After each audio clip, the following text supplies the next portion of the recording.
Audio tape test 5. Shots fired. You will hear an audio script concerning a mission-related topic. This script will be followed by a conversation between two persons. This conversation will relate to the script. You will hear the tape only once. You will make notes of the script and of the conversation. From these notes, you will be instructed either to answer 10 questions or complete a written report of the incident. Good luck. At 1420 hours on 22nd June, the National Operations Center received a phone call from a male who stated he heard shots being fired from a yacht which was moored in Delhi Harbour.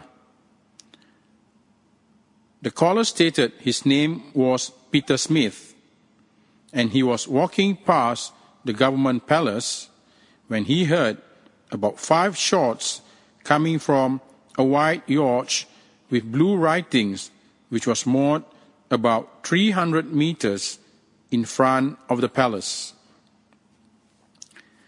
The Delhi Maritime Unit was dispatched at 1445 hours. They located a white yacht with the name Queen Lina in blue writing on it. The patrol consisted of 3 officers, 2 UNPOLs, and 1 local officer.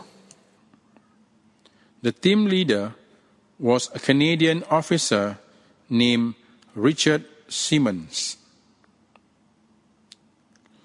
UNPOL Simmons pulled the police vessel alongside the yacht and called out for those aboard to come out. At that time, a white male wearing blue shorts and a white shirt appeared from a cabin underneath. The male was about 30 years old, with short brown hair and a mustache. He was carrying something in his right hand, but UNPOL Simmons couldn't see what it was. He thought the item may have been a pistol, so he directed the male to place the item on the deck and step away from it and place his hand on his head. The male complied, and the maritime patrol then boarded the yacht.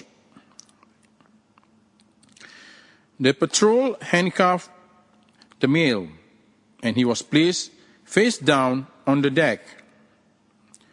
UNPOL Simmons saw that the item the male had placed on the deck was a flare gun and not a pistol, as he originally thought. The male stated that he was a New Zealand national and gave his name as Mark Robinson.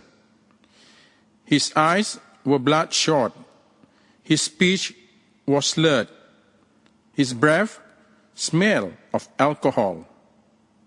He stated that he let the flare gun off twice after consuming a bottle of whiskey.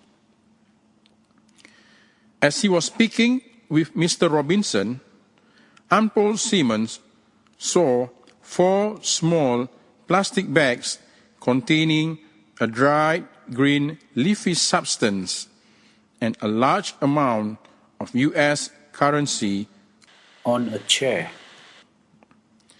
When questioned, Mr. Robinson admitted that the substance was cannabis and that the cash was obtained through the sale of small bags of the substance to local people. He obtained the cannabis in Australia and brought it to Timor aboard the yacht. A search of the galley revealed 5 more bags of dried cannabis which were seized by the Maritime Unit.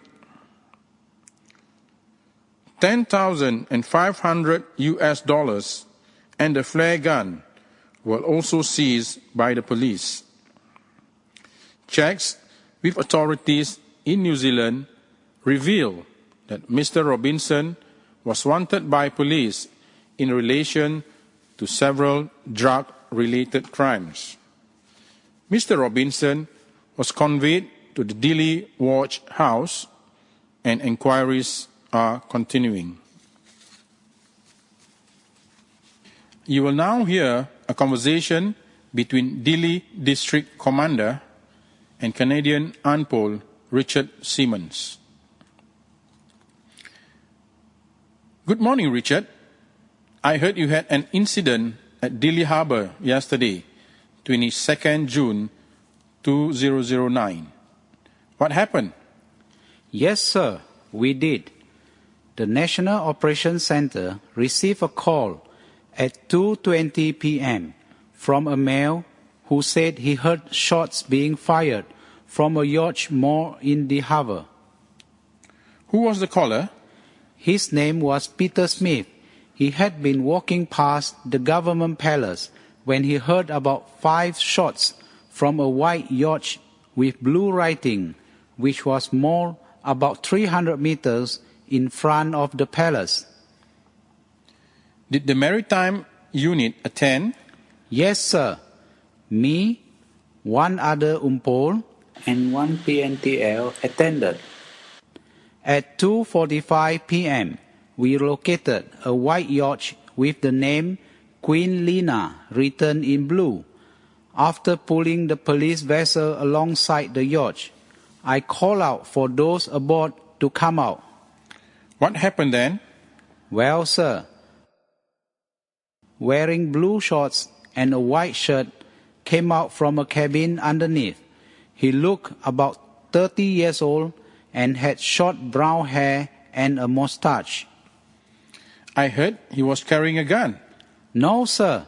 I could see he was carrying something in his right hand, but at first I couldn't see what it was.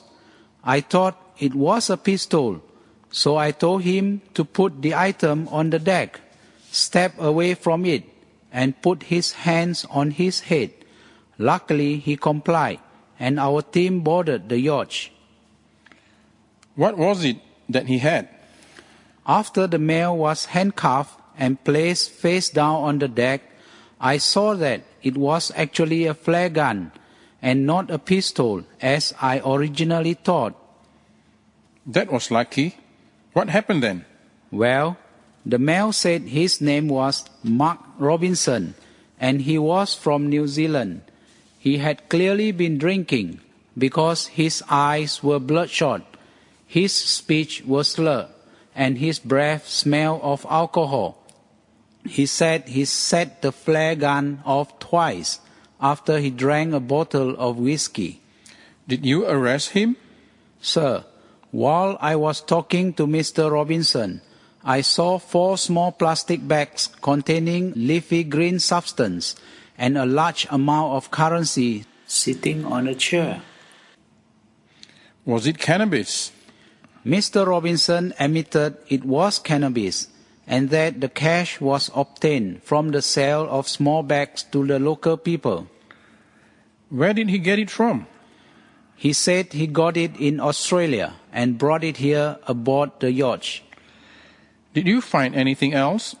Yes, sir. We found 5 more bags of cannabis and $10,500. We seized this along with the flare gun. Well done, Richard. Thank you, sir. It turns out that authorities in New Zealand were looking for Mr. Robinson because he is wanted by police in relation to several drug-related crimes. Great. Where is Mr. Robinson now? He was taken to Dili Wash House. We are continuing our inquiries in relation to the matter. Very well done, Richard. Pass on my praise to your team. Thank you, sir. I will. End of conversation.